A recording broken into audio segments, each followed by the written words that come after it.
Welcome to our presentation on formative assessment. Helping with this presentation are the members of my department at La Plata High School, Michael, Lauren, Liz, Jennifer, and Ayana.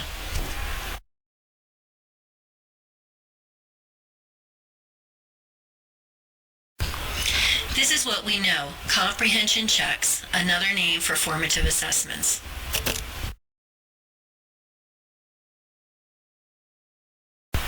A new focus for us is the part of formative assessment that is most beneficial to our students, the feedback.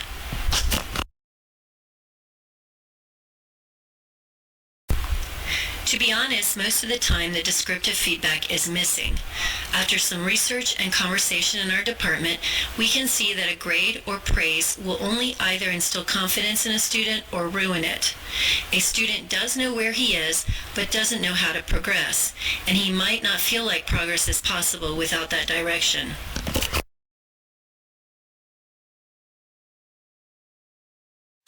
Of course, we teachers think more deeply about our students and how to help them progress. We also don't ignore the impact that a low grade has on a student's confidence. We do work hard to reestablish and build confidence and move students forward.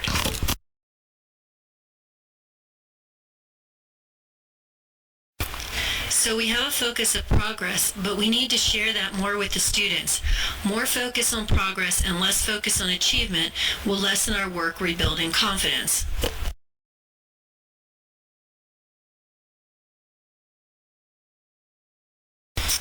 So we had to quickly rethink many of our formative assessments and figure out how to give more effective feedback and, at the same time, not create a ton of extra work for the already working overtime life of the typical teacher, following our examples from each of the teachers at La Plata High School.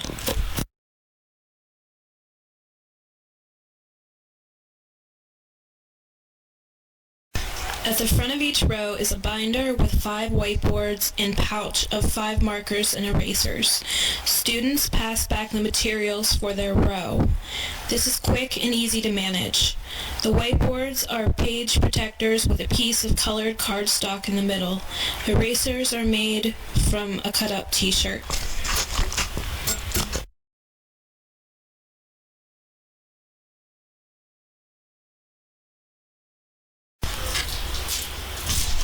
This can be done in a huge number of ways. I do this activity at least once a week. Students can draw vocabulary words, practice grammar concepts like noun, adjective, agreement, or they can simply do math problems.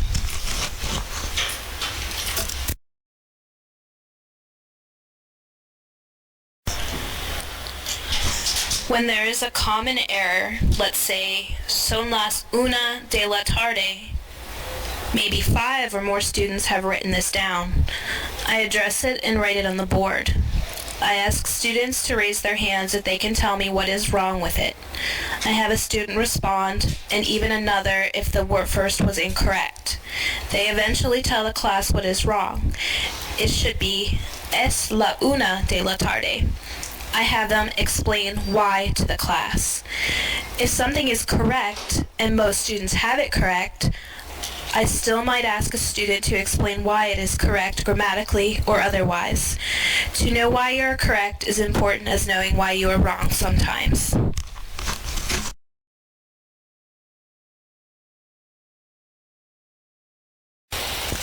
After going over a vocabulary or a grammar concept, I like to get the nooks from the library and have students practice these concepts on conjugamos.com. Today, students use the nooks to practice the vocabulary associated with clothing and adjectives in Spanish. Students seem to be having trouble with adjective agreement with clothing, so I made an activity on conjugamos.com for students to practice this concept. Students were given the nooks. Each student has their own login and password. Then students practice these activities using the nooks. I can then see the student's score and see what they are having trouble with.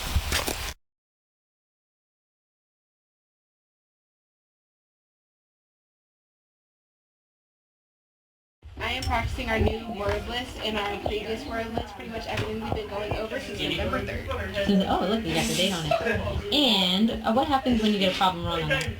It tells us that we got it wrong, it tells us how to correct it, and then we correct it ourselves.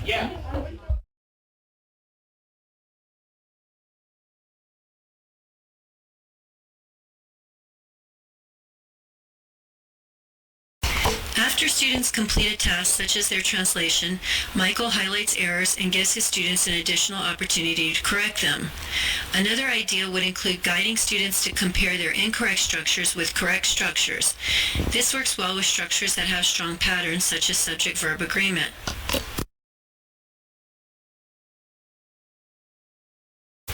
In addition to highlighting errors, the teacher can also provide a key of symbols that help guide students to the proper structure. Students can also be grouped together to think through their corrections with peer support, or students can add a type of word wall of their notes on common errors made and corrected.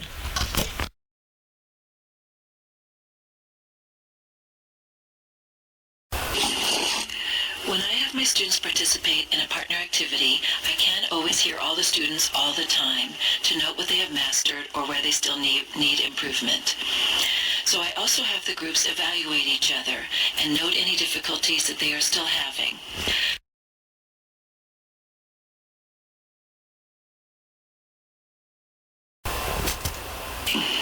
I also have the right questions at the bottom of the activity to give me feedback on what needs to be reviewed or practiced again. I check these and we discuss them the next class. And I'll give another activity in which the students can become more proficient in the vocabulary or grammar being learned.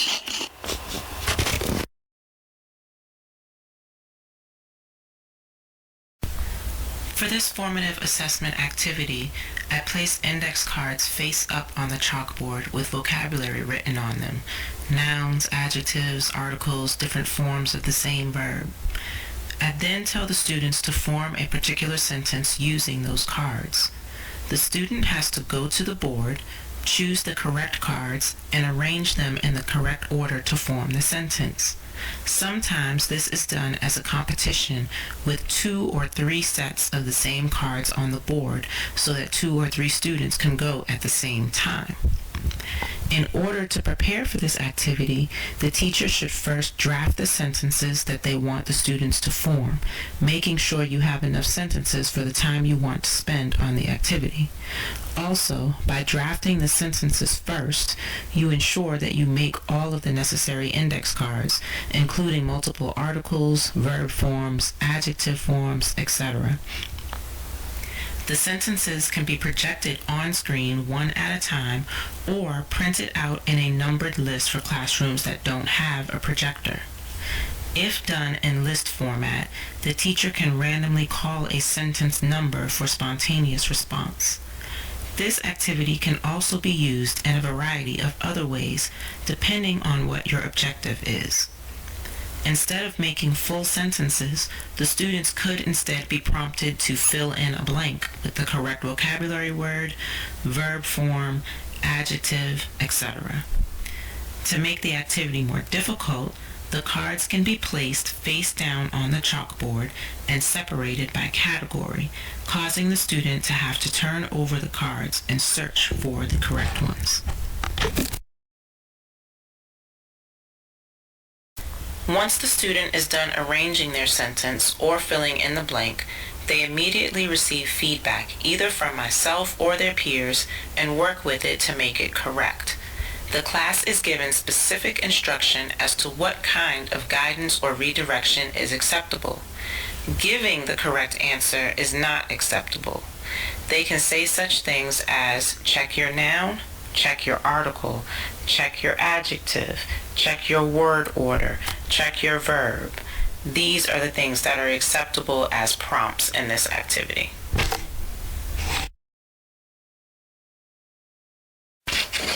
In my class, we often doodle to illustrate understanding of audio or written text. Students meet in pairs and compare doodles one paragraph at a time and clarify meaning with one another. Students continue to switch partners for each paragraph. I often observe students double-checking a previous paragraph with a new partner. Students discuss strategies that could be used to gain better understanding and employ the strategies in the text that follow.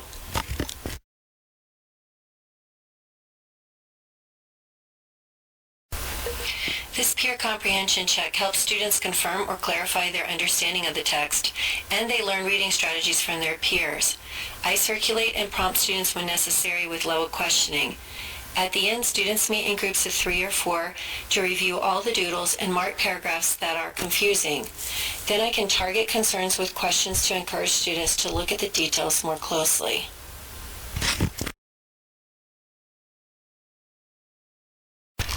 Our biggest concern in reflecting on formative assessment was the time necessary for the teacher to give descriptive feedback. So we started looking at existing tasks and revising instructions slightly with more feedback opportunities. An example is a task my Spanish 3 students do during the health unit. They play the role of a doctor and must give suggestions to help a patient. They do this on Google Voice.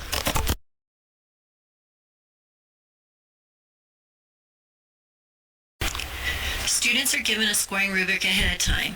When they call on the telephone, they must respond quickly and give 3 logical remedies. Students are assigned one of 5 different patients. When they call, they do not know the patient's problem.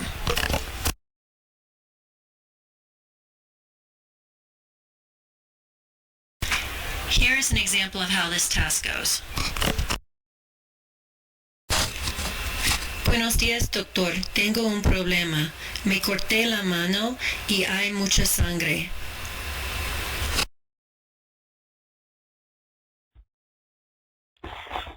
Buenos días, profe. Lo siento. Por su problema necesita usar la carita, la medicina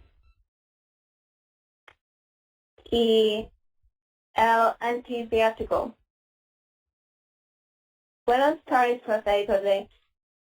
Adiós.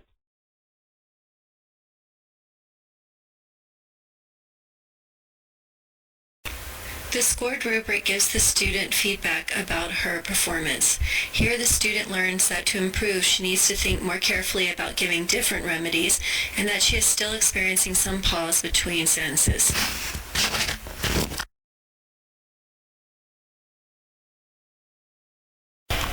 In reflecting on this performance task, I decided this was summative and required mastery of several things to demonstrate proficiency, including vocabulary knowledge, register, and pronunciation.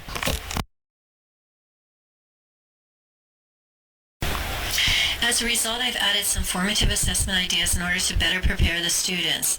The students can telephone and record their reading of a list of vocabulary words in order to discover and address pronunciation problems ahead of time. They can play bingo, where they match pictures to called health vocabulary words, highlighting boxes that were troublesome and meeting in small groups to discuss strategies for remembering the meanings. They can sort and categorize and match greeting prompts from scenarios to appropriate responses considering register. All of this too late for this year, but a good improvement to make for next year.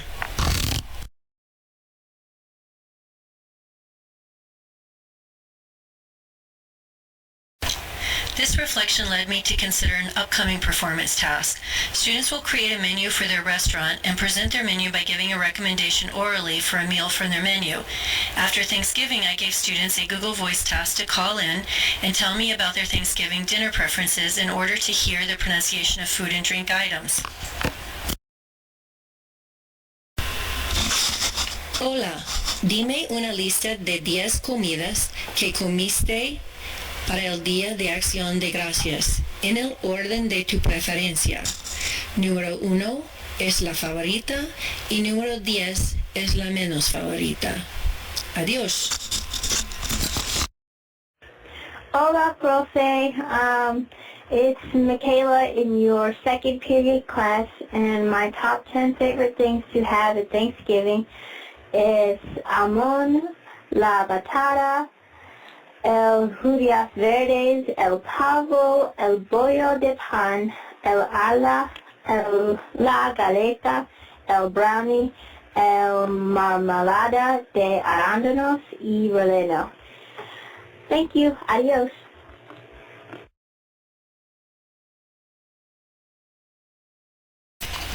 Each response was 15 to 30 seconds long. The task was optional. 1/3 of the students responded. Because there was a homework forgiveness involved, most of the responding students were the ones with inconsistent homework and low proficiency. This gave me a good sample of their pronunciation issues without having to listen to all 100 students, and it did not take up any instructional time. I texted brief feedback to students and then reviewed the most common errors with the whole class.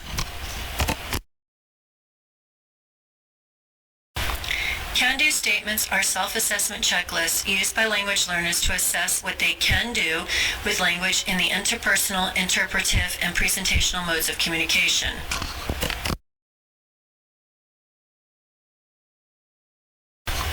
Learners identify what they need to do to function at a specific level of proficiency and collect the evidence that points towards a specific level. They chart their progress. Educators plan curriculum, units of instruction, and daily lessons to help learners improve their performance and reach a targeted level of proficiency. They organize and support learning.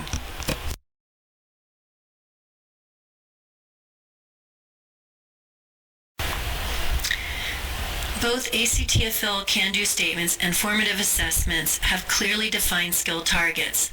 They both show students where they are now and what they need to do next. They both give teachers information to direct their instruction, and both emphasize progress.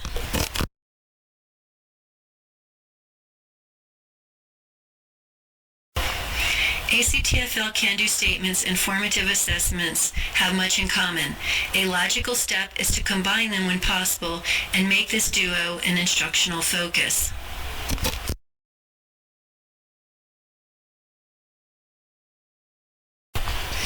We already have great instructional activities. We need only to adjust them slightly to make the feedback more effective. This original instructional activity was a basic beginning of the year letter writing task describing oneself. A corresponding can-do statement is, I can introduce myself in writing, a novice high level.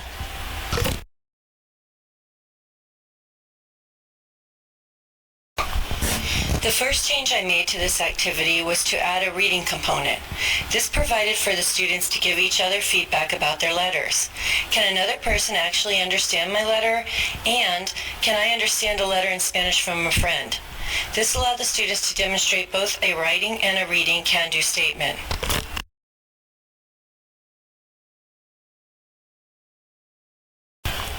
Students have an additional opportunity to revise their letters based on the feedback they received from a peer.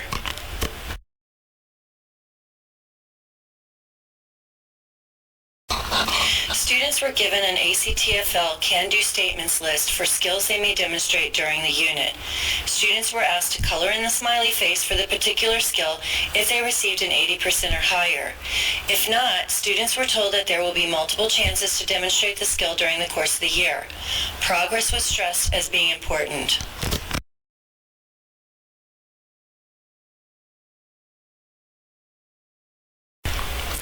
I selected a set of can-do statements that the students were likely to demonstrate during the first unit. The document is about 4 pages and includes reading, writing, speaking, and listening.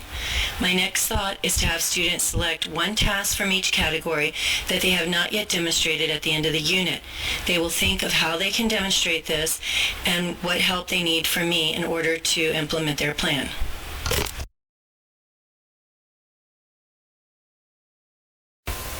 Liz Hunsacker has her French 3 students keep journals, salt and pepper type, for a variety of reasons. One reason is to emphasize the can-do statements.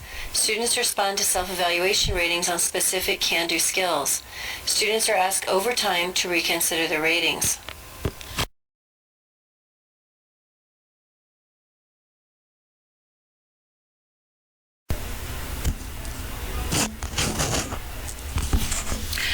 I gave students a can-do checklist for their unit of study on routine and daily chores. This is placed in their journals, which I check once a week. As we learn tasks within the unit, the students rate and pencil how well they think they understand and can use the new vocabulary and grammar in conversation and writing. This can later be changed when they think they have mastered the skill. They can write questions that they still have and clarifications that they need on the checklist. Within the next few weeks of the lesson, the students will revisit the checklist and determine if they feel they are now proficient in that task.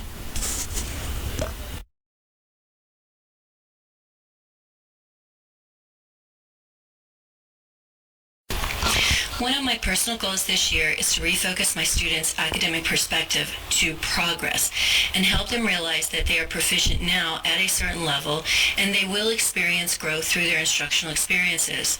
ACTFL can-do statements and formative assessments are my 2 main tools to achieve this goal. Thank you for listening to our experiences with formative assessments at La Plata High School. We look forward to hearing about yours.